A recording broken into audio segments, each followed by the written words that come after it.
আসসালামু আলাইকুম ওরহমতুল্লাহ। 3 মিনিট মাদ্রাসায় আপনাকে স্বাগতম। আজ আমরা কাজা নামাজ পড়ার সঠিক নিয়ম জানব। কিভাবে জীবনের সব কাজা নামাজ মাফ করাবেন, প্রত্যেক মুসলিমের সঠিকটা জানা উচিত। ভুলবশত অপারগ হয়ে কিংবা অতি বিশেষ কারণে কোনো ওয়াক্তের নামাজ আদায় করতে না পারলে পরবর্তী সময়ে এই নামাজ আদায় করে দিতে হয়। আর এই নামাজ আদায়কে কাজা নামাজ বলা হয়। ফরজ কিংবা ওয়াজিব নামাজ ছুটে গেলে সে নামাজের কাজা আদায় করা আবশ্যক। সুন্নত কিংবা নফল নামাজ আদায় করা না গেলে সেটার কাজা আদায় করতে হয় না। আল্লাহ তাআলা পবিত্র কোরআনে বলেন, নামাজ মুমিনের জন্য নির্দিষ্ট সময়ে ফরজ। সূরা নিসা আয়াত 103। তাই কোনো ওজর ব্যতীত নামাজের সময় দেরি করা জায়েজ নেই। সহিহ বুখারী হাদিস নম্বর 496। কোনো ওজর বা অপারগতার কারণে নামাজ সময়মতো আদায় করতে না পারলে উক্ত অপারগতা শেষ হওয়ার পর ওই নামাজের কাজা আদায় করা ফরজ। সহিহ বুখারী হাদিস নম্বর 562। ফরজের কাজা ফরজ আর ওয়াজিবের কাজা ওয়াজিব।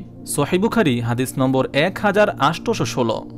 সুন্নত আর নফলের কাজা করবে না, তবে সুন্নত বা নফল নামাজ আরম্ভ করার পর ভেঙে গেলে তা কাজা করা ওয়াজিব। তিরমিজি হাদিস নম্বর 667। যদি ফজরের সুন্নত ফজরের ফরজসমূহ কাজা হয়ে যায় তবে সর্বোচ্চ পশ্চিমে সূর্য ঢলে যাওয়ার আগে আগে ফরজের সঙ্গে সুন্নত কাজা করবে। আবু দাউদ হাদিস নম্বর 75। যদি কাজা নামাজ বেশি হয় তখন কাজা পড়ার সময় প্রতিটি নামাজকে পৃথকভাবে কাজা করতে হবে। যদি নির্ধারণ করা কষ্টসাধ্য হয় তবে এভাবে নিয়ত করতে হবে যে আগে ছুটে যাওয়া জোহরের নামাজ পড়ছি বা আসর পড়ছি।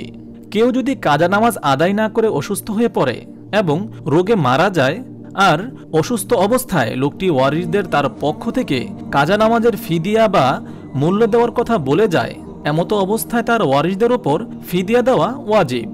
কাজা নামাজ আদায় করার সময় এই নিয়ত করতে হবে, আমি অমুক দিনের অমুক ওয়াক্তের কাজা নামাজ আদায় করছি।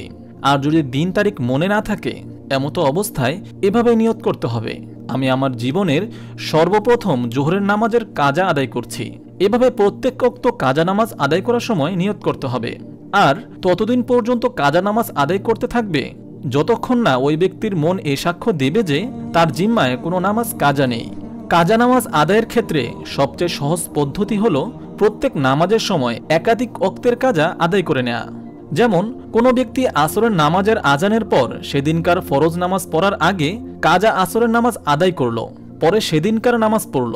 এভাবে কাজা নামাজ আদায় করতে করতে একসময় যখন মনে হবে তার আর কোনো নামাজ কাজা নেই তখন কাজা নামাজ পড়া বাদ দিয়ে নফল নামাজের প্রতি মনোযোগী হবে।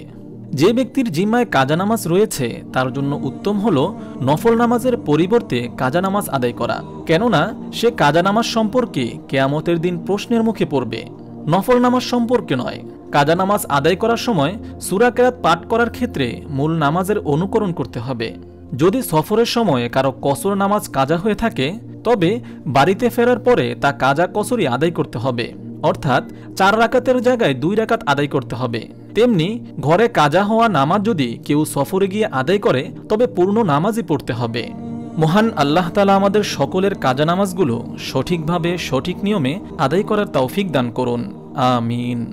আপনি যদি এরকম ভিডিও আরও পেতে চান তাহলে এই চ্যানেলটি সাবস্ক্রাইব করে পাশে রাখা বেল আইকনটি অন করে দিন।